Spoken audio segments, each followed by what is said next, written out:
Hello, MotoAmerica fans. It's time for another episode of Off Track with Carruthers and Bice. You'll laugh, you'll cry, and you may even learn something from this unlikely pair and their special guest. The mic is yours, Paul and Sean.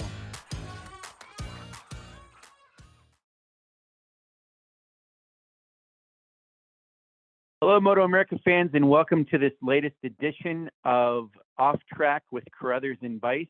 You can obviously tell by the dulcet tones of me, especially on my stupid iPhone because I can't get my computer to work, that this is Sean Bice in Ohio, and I'm joined by MotoAmerica's communications manager, Paul Carruthers, out in Southern California, who doesn't seem to have any connectivity problems at all. So good morning, Paul. This is our week of Thanksgiving podcast. That's pretty exciting. Yeah, I think we all have a lot to be thankful for. I mean, we had a really good season of MotoAmerica, and I think we're going to have an even better one coming up. So it's there's definitely worse things to be involved in than motorcycle racing, especially when things are going well.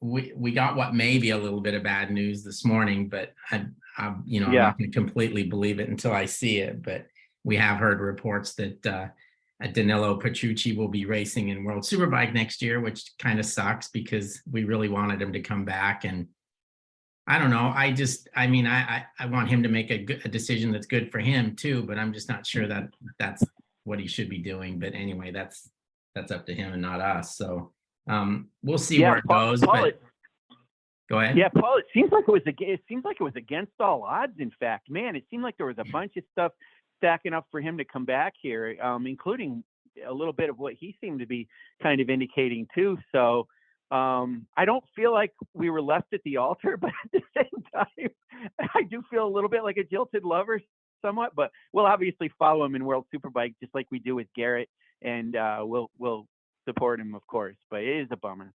Yeah, and it's still one of the obviously the best seats in the paddock, and I don't know. It's funny because if you start thinking about who you could put on the bike, I mean, the list isn't that long. I've been trying to come up with that magical person that would just be perfect, but I don't see that that's the case. And the thing I've talked to Bobby Schreck over there about is I would like to see those guys have a second season with somebody, so they have some data on the bike with that rider knows the tracks and et cetera, et cetera. And I thought he would have had a really good season if he would have come back with us for a second year, because he'd obviously be more familiar with everything. But so now I don't know. I mean, there's nobody really in our series that's available that would be good enough, I would think. But who knows? There might be somebody that I'm not thinking about. Well, it's funny, Paul. I thought of a guy, but this guy that I thought of, our guest on this week's podcast may have a little something to say about that. So hey, let's bring him on if you don't. So let's bring on Jesse. Yeah, Jesse Hwilka, who is the owner of Disrupt Racing, and he also owns a company called Infinity Fall Protection Systems, which, by the way, is not that old lady who's fallen and can't get up. It's actually a completely different thing, a lot more technical than that. So we'll have Jesse talk about that as well. But we're going to start off by bringing Jesse on and having him make an announcement. So, Jesse, welcome to Off Track with Carruthers and Bice. It's good to have you on. This is a first for you, and we're happy to have you on, and especially you've got some news to tell us. So why don't we start off right with that? It is. Good morning, guys. For starters, am happy to announce that Hayden Gillim is not available for Ducati Racing, since that's how we're going to start out this morning. Let's just clear that in case anybody's wondering who's available for that seat. We're happy to announce Hayden's coming back for this year. I don't think that's any surprise to anybody in the paddock, anybody that knows Hayden or our program. Hayden had a pretty good year this year in Superbike. Obviously, it was a building year. I know there's a lot behind the scenes that most people don't know what's going on with us. But let's just say we last minute decided to start a Superbike program from scratch in the beginning of 2022. And it paid off pretty well. I mean, we did pretty good. Hayden really enjoyed it. enjoyed the challenge of it all, and also doing the double duty with the Stock 1000 program, which he's also going to come back and do this season. So we're pretty stoked. Definitely making some big jumps in this off season with him. Not going to say too much on that at the moment, but our package for next year should be a lot stronger than this year. So we're all excited over here for that. So it's good to have him back too. Hayden is really a blessing to myself and this program. Yeah, and it's funny. I don't think there's a person in the paddock that doesn't like Hayden. He's a fan favorite. He's always been one of my favorites because he's just a good, down to earth dude. And I don't know, he's just got something about him where he's just really chill, and he doesn't. What I like, he's like completely different from the Hayden that's on the track, because the Hayden that's on the track's a pretty hard guy. And exactly, when you said he was pretty chill, I'm like, oh, you don't know him that well.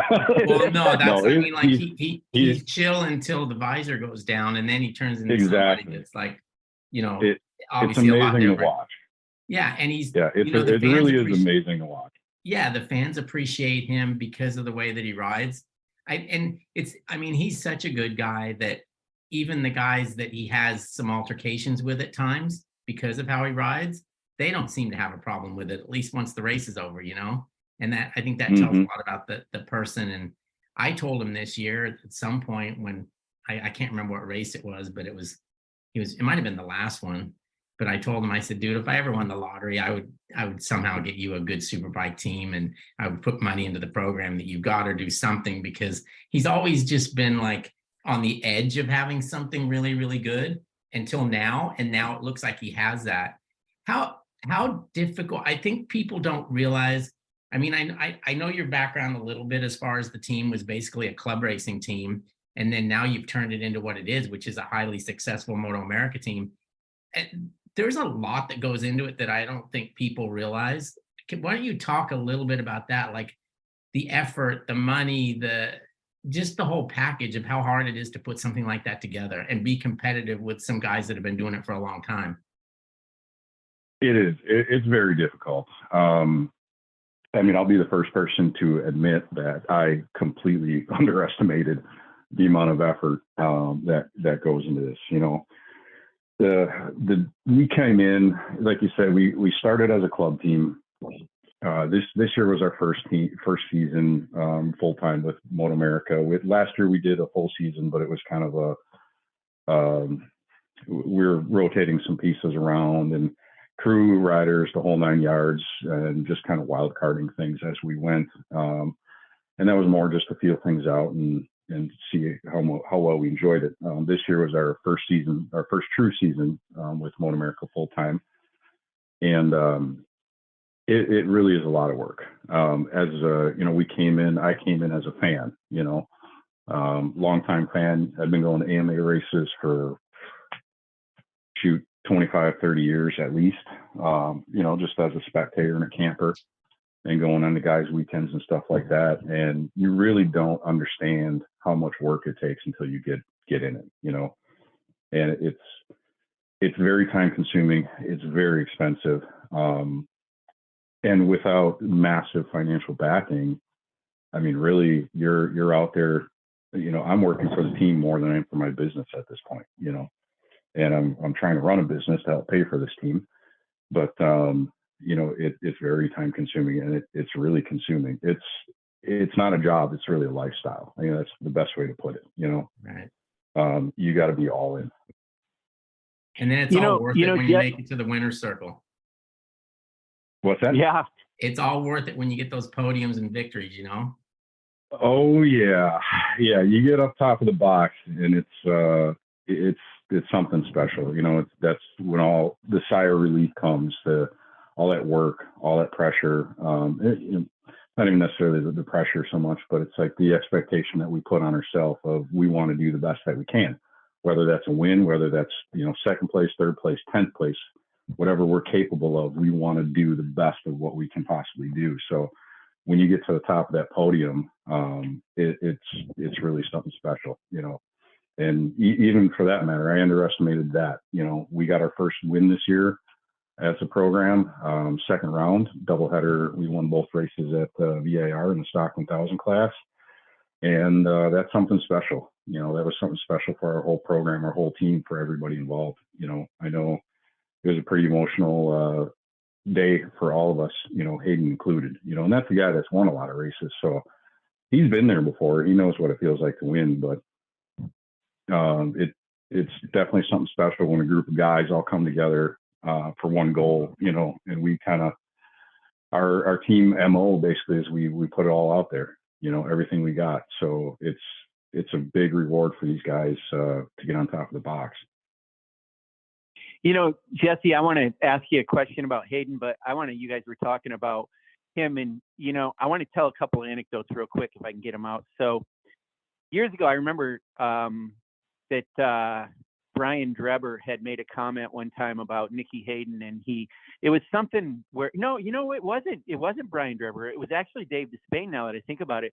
Dave had said something about the mood in the paddock and the riders, and, you know, the challenges that some riders have with each other.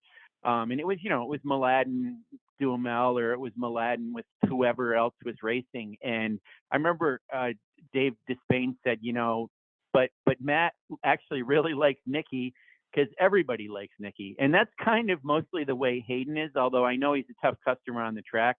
I know Nicky was too, but a lot of those Owensboro boys are like that. I mean, we all have a lot of love for JD. But I want to tell this quick story. So last year at Laguna Seca, I had walked from the media center down in the infield, and I had to go up to where registration was, up on the hill in that building. And as I was coming out, I saw Hayden out there, and I said, "Hey, are you heading down in the paddock?" And he said, I can't. He said, "Yeah, I can." And I said, "Okay." I said, "Can I grab a ride with you?" And he said, "Sure." So we were walking over to where his van was, and he got on the phone to Summer, his wife, and said, "Hey, can you move Stone over and, you know, put him in the other seat? We're going to bring Sean down in the paddock." And so when I walked over there, I realized he had to actually unclip Stone from that seat next to the sliding door in the van and move him over. I could have climbed over Stone. I had no problem with it. And Stone is the son. Summer was in the passenger seat. Stone was to the left of me, and he had a seat for me there. And he wasn't going down in the paddock at that time. He just, when I mentioned it, said, "Oh, I'll give you a ride down." So when he came down, I said, "So you could tell he was kind of doing a U-turn." And I said, "Oh, are you not staying down here?" He goes, "No, I just wanted to bring you down here." And I said, "Oh my gosh, Hayden, I mean, I didn't want to take you out of your way." He said, "Oh, it's okay. We haven't talked to you in a while, so it was a good chance to catch up." So I felt instantly guilty, but appreciated the quality time I got to spend to him. And I mean, that's a microcosm of what that guy's like, of course. So I wanted to get that out, but I also want to ask you something that in this paddock this past year, it was a little confusing, even for us sometimes, and I think for the fans as well. Hayden and your team, Hayden was one of the few riders that raced Stock 1000 and Superbike, but not Superbike Cup. I know Jeff May did that as well. I think he did, but I think you guys had two separate bikes. Some guys would race Stock 1000 in Superbike and call it Superbike, and then there were other guys who would do Stock 1000 and Superbike Cup, which is a little different, and I won't get into that detail right now. But you, in fact, actually raced in two separate kind of classes. And wasn't it two different bikes, Jesse? Yeah, we did. So Hayden was the only competitor in Stock 1000 that did double duty and on two separate bikes. That's correct. Okay, there you go. Okay. And part of that was, it kind of goes back to what I said earlier. We hadn't really planned on doing a Superbike. It was something that at the beginning of the year, before the season started, we were talking with MotoAmerica. It looked like the rule package was going to state as such that you had to have two separate bikes if you were going to compete as two separate entrants. Obviously, they ended up changing that, where they did allow certain guys to go into Superbike on their Stock 1000 motorcycle and be Superbike entrants rather than Cup competitors. And and I understand the cost that goes with that is pretty high. So for a program like Jeff, Jeff's a great rider, great guy. He's had a great career, and he's got a ton of talent.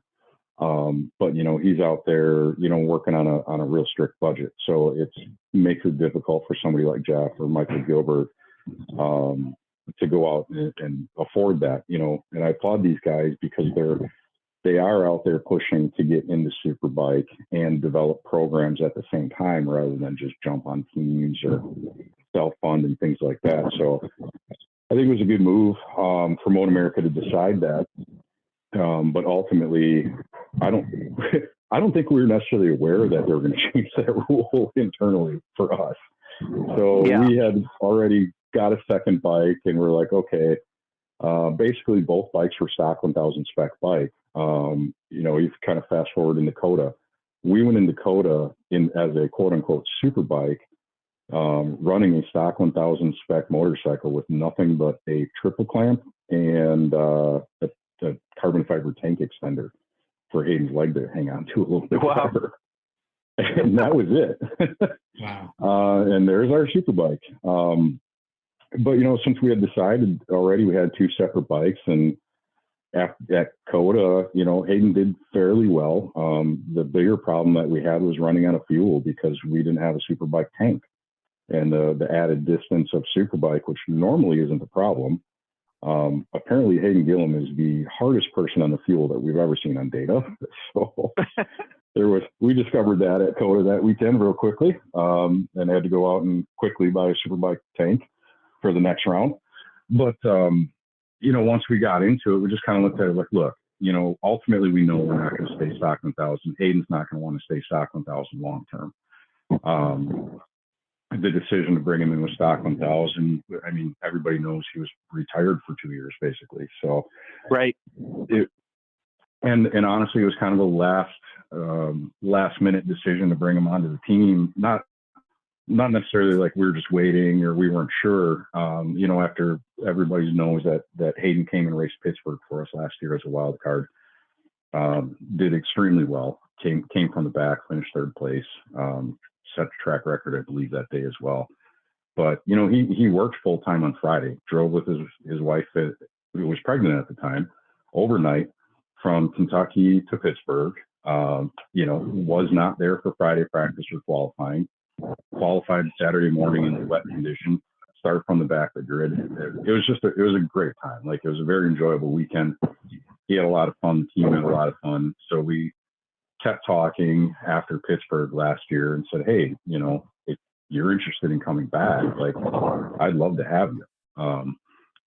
But at the time, Summer, his wife, she was still pregnant, and they wanted to make sure that Stone was born, that he was healthy and everything.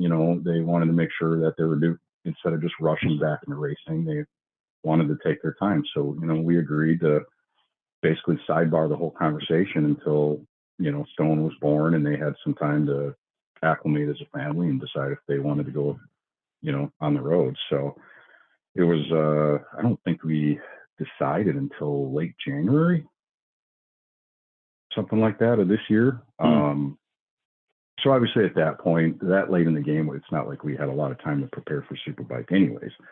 But so it was a little bit rushed together. We had been planning for it loosely, but trying to weigh our options for this season. But yeah, once, and Hayden and I kept in touch. I went down to Kentucky last winter, spent some time with them shortly after Stone was born, and hung out and got to know each other a little bit more.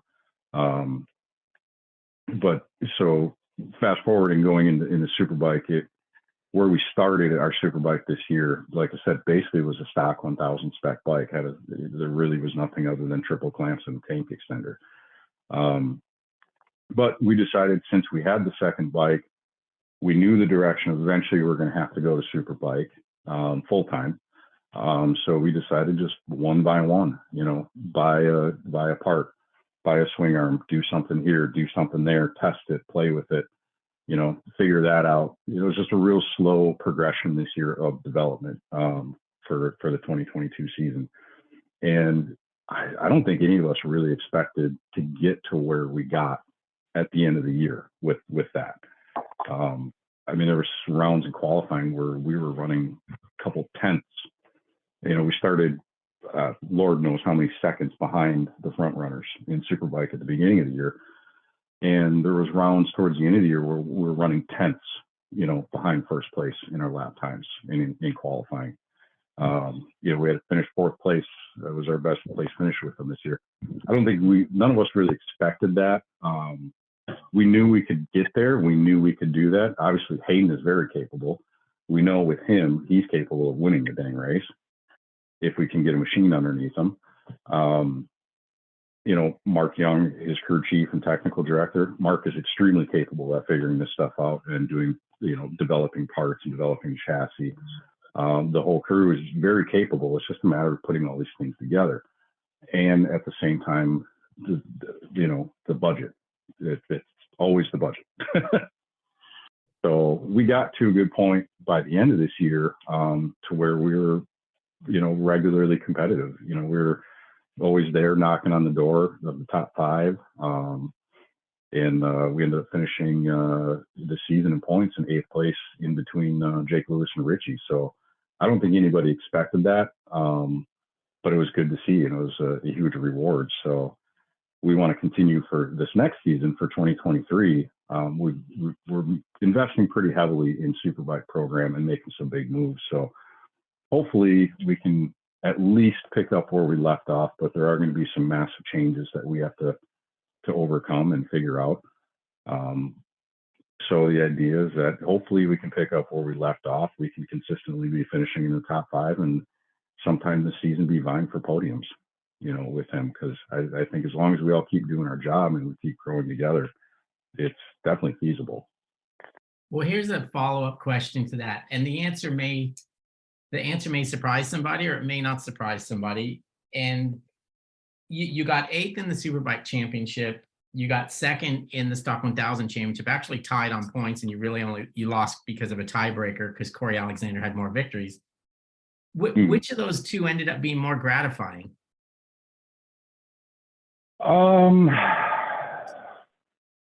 That's a tough question. I get asked that question a lot, and I'm not sure if I have an answer for it.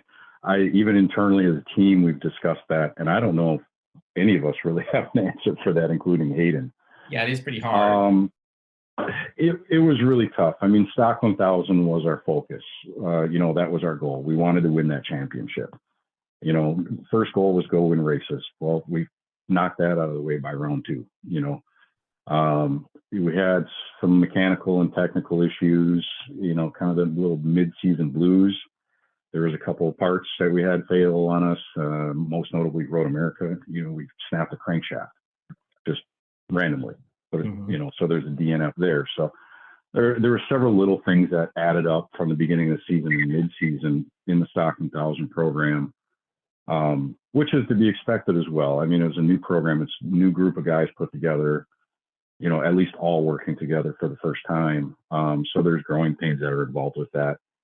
And so, I mean, preseason, we talked about all this stuff. We talked about managing expectations. We talked about, staying focused, keeping our eyes on our goal, And I don't think it really was until coming back from the West Coast that we really found our stride.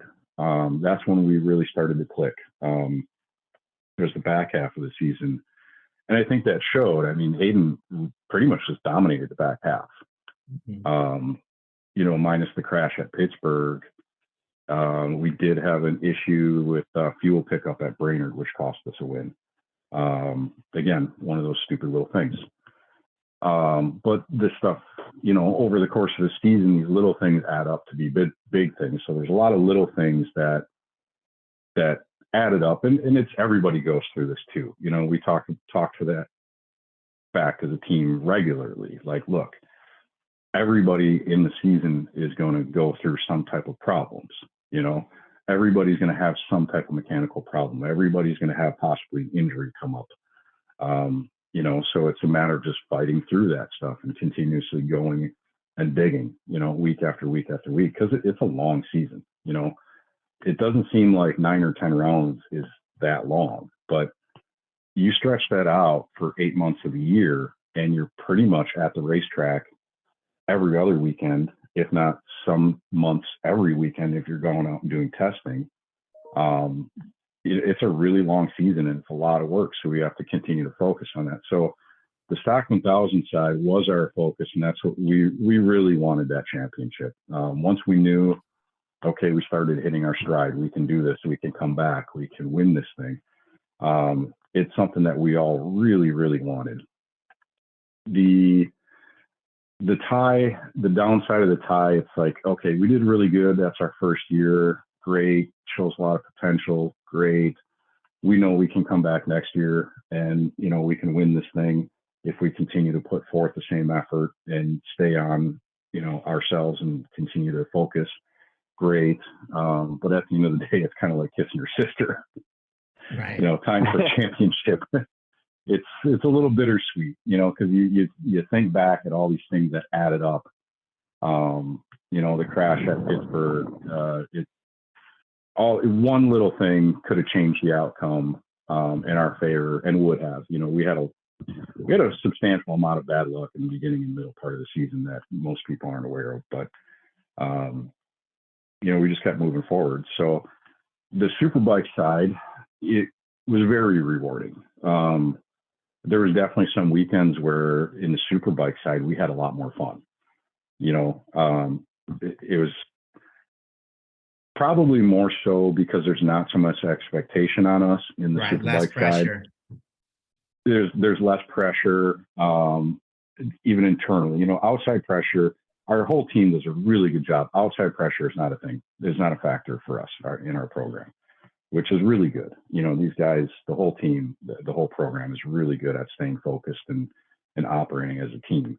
But the internal pressure, it's like Superbike, it's kind of like, all right, what are we going to do this round, this session? What are we going to change this session? Like, let's go have fun. Let's this, you know, sometimes it worked really well. And sometimes it was like, okay, come back, come back in, we're going to readjust. And that's a lot of fun. I mean, that's the spirit of racing in a sense, is like trying to always make progression, you know. That's the fun part of racing. That is one of the fun things of racing, is constantly progressing and moving forward. So it was extremely rewarding. Again, I don't know which one was more rewarding at this point, but we had a lot of fun with both classes. You know, Jesse, I can see why you'd feel like it was a long season. Heck, you raced two different you raced two championships in one season. That's like twice as much. So I totally understand that. And you, by the way, 3 was super sport. Well, that's true, and we're going to get into that in a minute. I was like thinking about Hayden, but you're absolutely right. That's even more. So before we get into the super sport, which I want to ask you about, so you actually answered a question that I had, and it was about Brainerd. I remember because you guys were pitted fairly close to where we could see you guys from the media center, and I remember you, and I'm sure it was you, at the back of your pit box with your head in your hands. And I hate to bring it up because it's a bad thing, but since you said, I think that's probably because of the fuel pickup issue. Is that what caused that moment? Yeah. So when I say fuel pickup issue, that was my attempt at being. He ran out of gas, right? Yeah. Well, yeah, and there's a reason for that.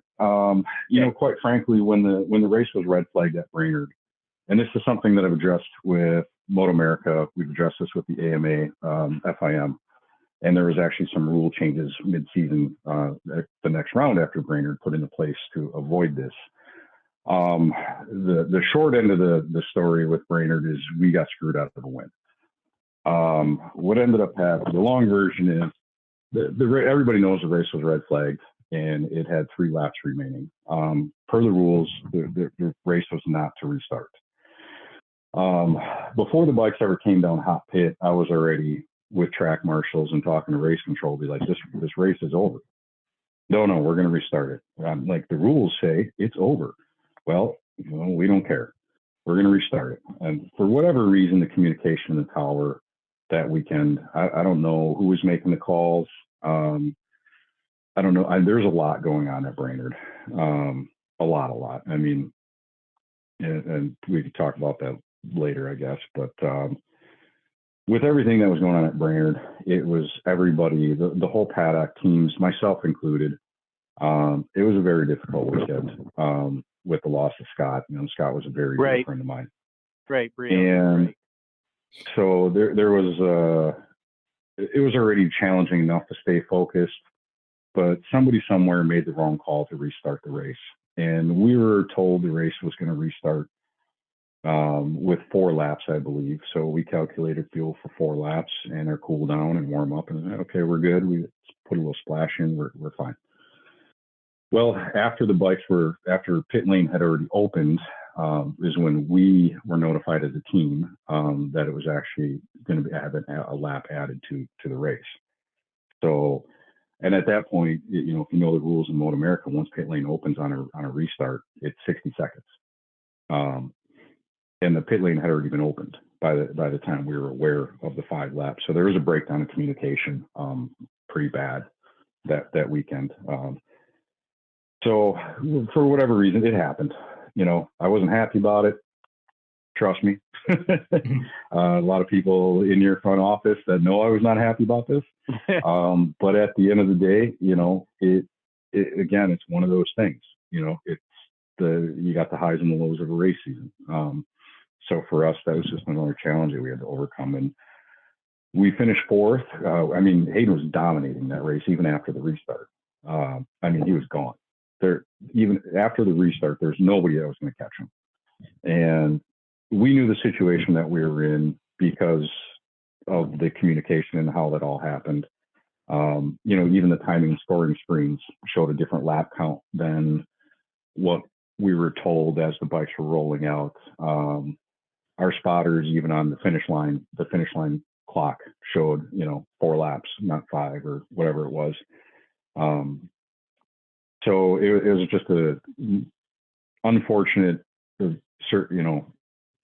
events basically that led up to that. So yeah, that one hurt.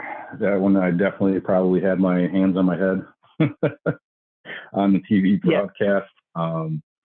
Well, it was what I observed from the back of the media center. So leave it to me to bring up bad news. But since you brought it up, I was curious about it. I knew there was a lot of adversity that weekend for all of us in the paddock. And certainly I knew you were close to Scott Briotti as well. But then this happened. So it just was kind of the agony side of a little bit of our sport, which is the reality there. Hey, one of the things before I switch to talking to you quickly about Supersport, I want to just clarify something. So you've announced that Hayden Gillim is going to be your rider in 2023. Is he exclusively riding Superbike, or is he also going to ride in Stock 1000 like he did this past year? No, he's going to continue to do Stock 1000 this year and do the double duty. Okay, the same setup as last year. Okay, with a better bike. Yeah. Yes. In Superbike, yeah. The stock program is that we got that bike pretty well dialed for him. Right. So yeah, I'd leave that alone. Per Hayden's orders, do not touch that bike. That bike is sitting in my living room at my house to make sure nobody on the crew touches that bike until next year. Yeah.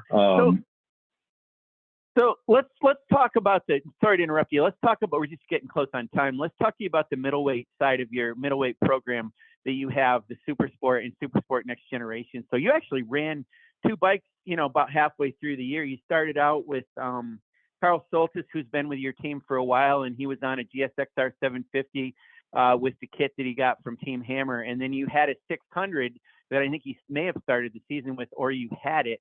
So you were able to put Dominic Doyle on that bike and run 2 Supersport bikes, the 600 and a 750.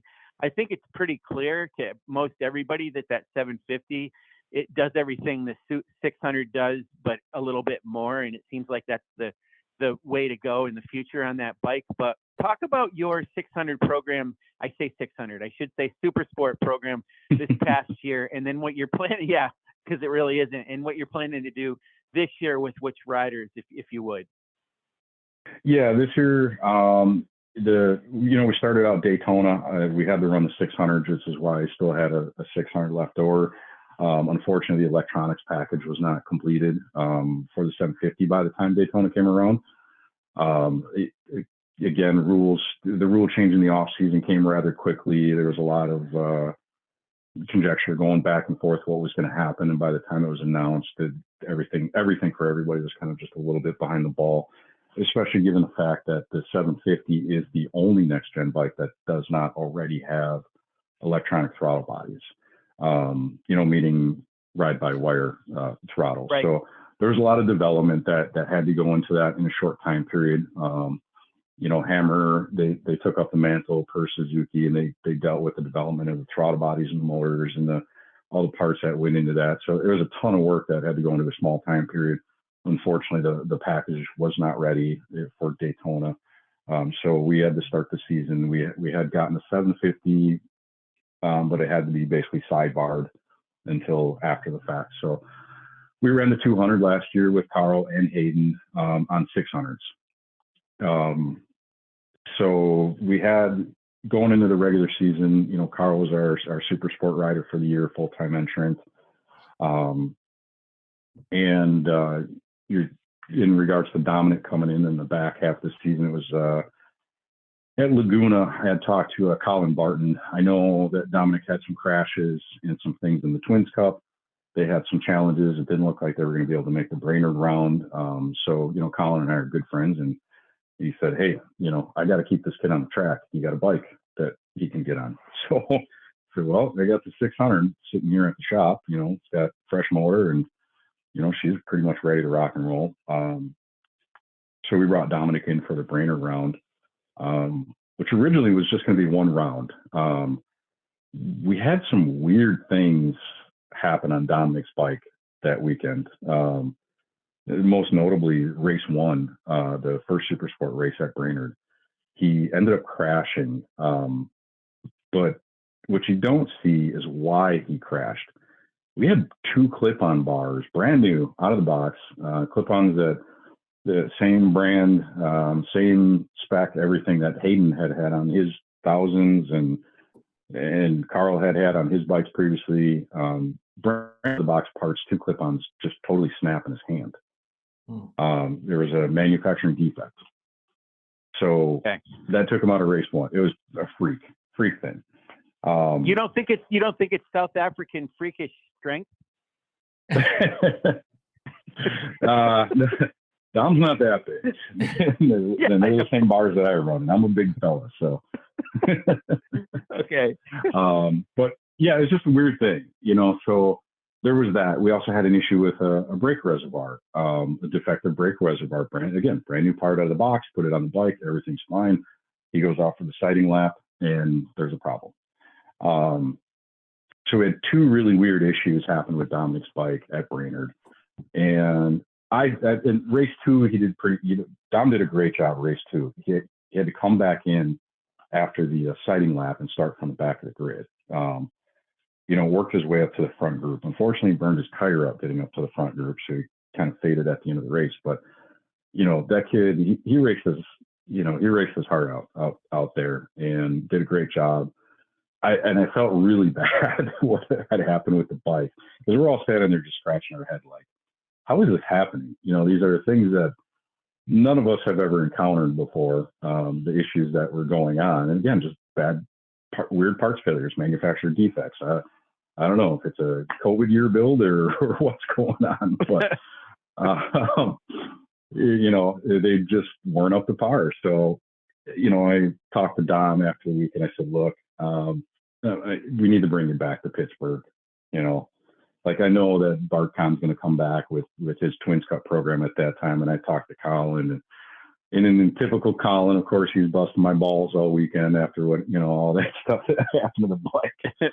But yeah, I talked to Colin. I said, look, just bring him back for Pittsburgh. We'll take care of it.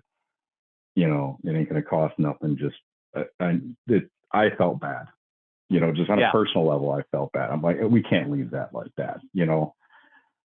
That's not how it's supposed to work. So we brought Dominic back for Pittsburgh, which turned into, he was enjoying running super sport. He was enjoying running double duty. Also with the schedule, the way it worked out, the Twins Cup, obviously everybody knows this season, Twins and Stock 1000 wasn't always a double header. So, we decided between Colin and I, like, hey, why don't we just keep him on? Just keep him bringing, yeah, round after round, as long as we got the money to pay the tire bill, as long as we can come up with the money to pay the tire bills, we're fine. I already have the bike, I already have all the equipment. It's not a big deal. So that was exciting to have him come on. It did make things a little bit more hectic in the pits, having now 4 bikes instead of 3, 2 bikes in Super Sport.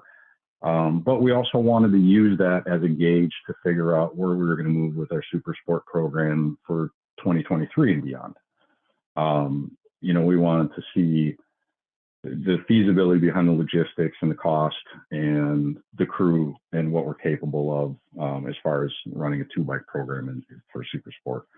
And it worked out pretty well. So we've also made some changes to the Super Sport program coming into 2023. This year, we're going to be running 2 bikes full time.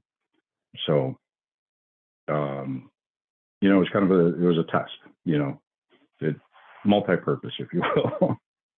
Yeah. So but it went pretty well. Will Hayden do the 200?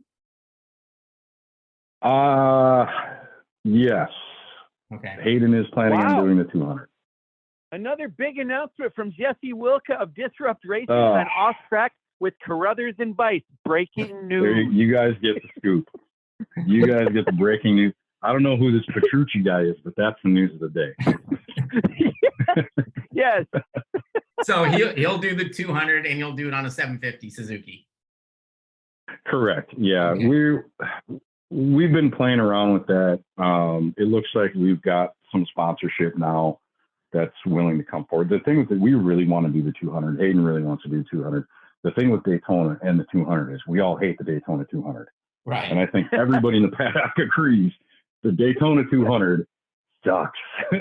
Right. But it's like Daytona 200 is like, that's like the crack of motorcycle racing. We're just right. You shouldn't do it, but you can't stop. Yeah, we just keep crawling back every year, just itching to get on that track. Yeah, it's God, I hate Daytona.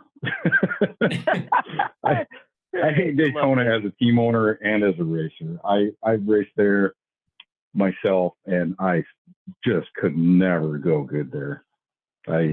It's my curse. I don't know. Mark's the same way. Mark Young, Hayden's crew chief. Mark used to run the Vezzer Suzuki team, so he's got a lot of experience and a lot of time out there. And he's got a lot of miles with the team as an owner and a rider at Daytona. And I don't know which one of us hate it worse, him or myself, but we both keep going back. Yeah. That's great. In hopes of winning the big one.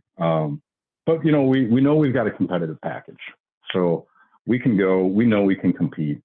Everybody that knows anything about the 200, there's a lot of luck. It takes a lot of skill, a lot of luck, a lot of planning, a lot of money.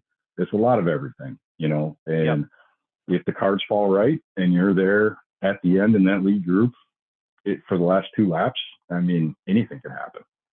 So it's taking that gamble, but Daytona, it's the 200 is one of the crown jewels of 2-wheel racing. So it's hard. Yeah, it really is. You get your name on that list. It's a big deal.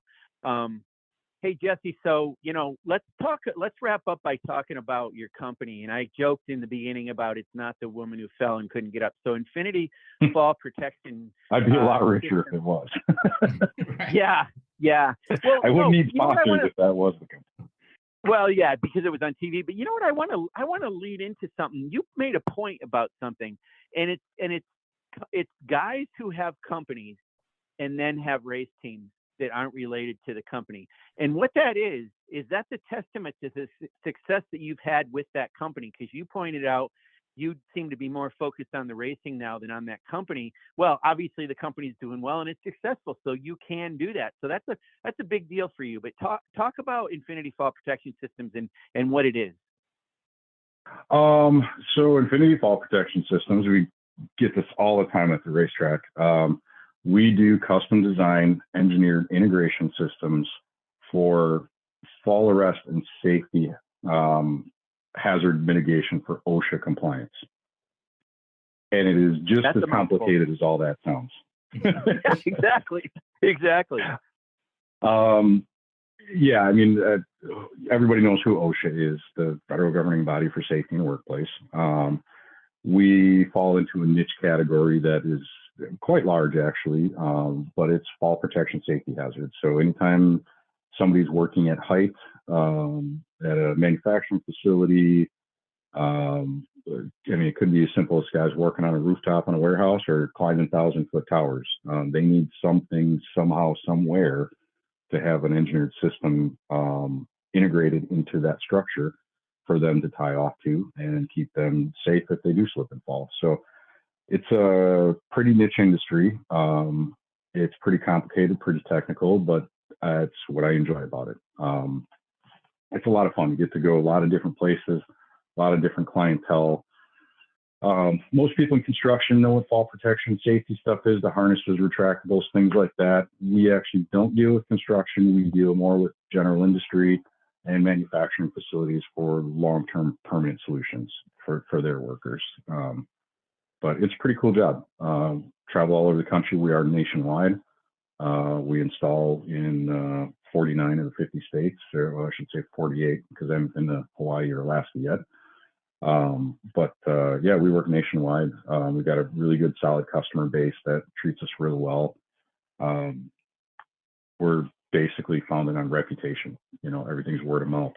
Honestly, the race team is my only form of advertisement at this point. But yeah, it's the company does well. We could be doing a lot better if I didn't have this race team and if I wasn't focusing on doing what we're trying to accomplish outside of the business. But at the end of the day, it's, you know, money's not the end all be all. You know, I could be making a lot more money and have a lot more money in the bank account and have a lot nicer house and cars and all that stuff if I wanted to just go to work, you know, 5, 6, 7 days a week. But you know, racing really is our passion, and like I said earlier, it really is a way of life. It's a lifestyle. It's not even a job at this point. You know, you live it, you breathe it, you bleed it, you sweat it. And at the end of the day, you know, I can't speak for other programs. Like you had mentioned, as a team owner, not having a business not in the industry. I mean, we're the only premier team, the only Superbike team, and you know, as far as I know, super sport team that my business as a team owner is not motorcycle racing. I don't make any money on motorcycle racing. For me, right, I need to make $5 at the end of the year to show the IRS, you know, and that's it. We are a complete, I say we're a nonprofit organization. Every dollar that we get in sponsorship, every penny that we get in contingency or purse payment distribution, whatever it may be, is 99.99999% reinvested back in the race team minus that $5 at the end of the year. Because it really is, for myself, my family, my wife, my team, my guys, you know, it's, you know, that's the dedication that it takes for me, you know, like racing isn't a business to me. Racing is not a job to me. It's a hobby. It's a lifestyle. It's really passion driven. And that's something that I think our team does better than anybody else in the paddock. If you really know these guys that work on the team, the whole crew, Mark, Rob, Jose, Sean, Josh, everybody involved, Jim, everybody on the team is 100% there because they want to be there. You know, these guys, even on the team level. And that's something that I don't think a lot of people talk enough about in the paddock is these crew guys, right? Because we're not the only ones that these crew guys make a sacrifice every weekend to come work, you know, because let's face it, they don't get paid shit. You know, the best teams, I pay better than most teams, come to find out, which to me is confusing because I'm on a really tight budget, right? If I could afford to pay these guys 5 times what I pay them, I would, because they earn it and they deserve it, quite frankly. Yeah. You know, and racing is a team sport. So for us, for me, I don't feel right to take any money out of this, you know, and everybody does things differently. There are teams out there that this is their livelihood, you know, so you understand their business model, you understand why they do it, you understand why they form their team around, you know, what comes in also dictates the riders. You know, a lot of riders have to bring money. It's the good old gentleman driver adage, you know, and that's something that for me, I wish we could totally absolve from all motorsports. Because there's just a ton of really good guys and good talent out there that is never going to have an opportunity or may never have an opportunity because they don't have money. So my job is to go work for these guys. You know, that's what I do every day. I go to work either for my business so I can make the money, or I go to work making phone calls, drumming up sponsorship, and, you know, creating pathways for the team to survive and thrive for these guys, you know. And it's definitely like I said, it's a lifestyle, it's a passion driven thing. So I do things a little bit differently, but you know, that's my way. That's the only way I know how to do it. So, well, it's absolutely a sport that's fueled by passion amongst the crew members, the crew chiefs, but certainly the team owners. And you're clearly one of those that do. And we appreciate you, Jesse, and your team, what you've done over the few years that you've been in our sport. And in our end, I don't mean our sport, in MotoAmerica, because I know you've been in the sport beyond that. But looking forward to this year with you guys. You know, we just flat out have to have you on again to do a part 2, because we've got other things to talk to you about. But we're gonna wrap it up now. And thank you for your time, especially during this Thanksgiving week. We're recording a little bit earlier than we do most weeks, but wanted to get that in before, you know, the turkey's in the oven. So we want to wish you and yours, Jesse, a good holiday. And there, as you know, being a team owner, there really isn't much of an off season, but I guess we can take a couple of days or a day off to be thankful. And speaking of thankful again for having you on. So, so we'll wrap it up here. Paul, we had another good guest here. It was good to get to know Jesse, and we'll do another one next week. What say you? 100%. Yeah. Thanks for joining. And I wish both of you a happy Thanksgiving, and everybody stay safe. Yeah, guys, thank you guys for having me on.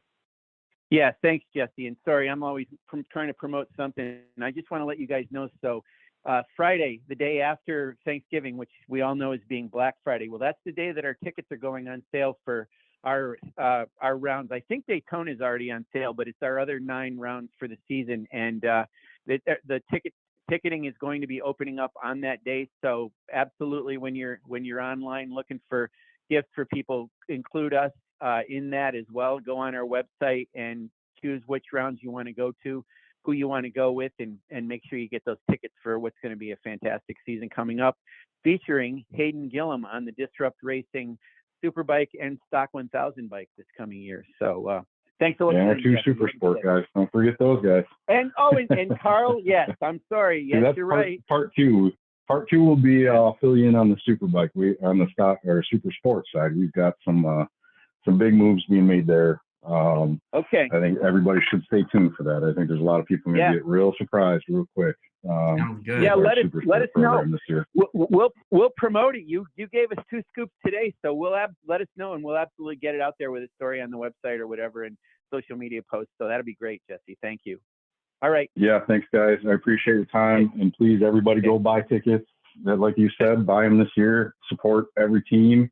The more fans, the more ticket sales, the more sponsors, the more money, which means better racing. So, perfect. Everybody, please go buy those tickets.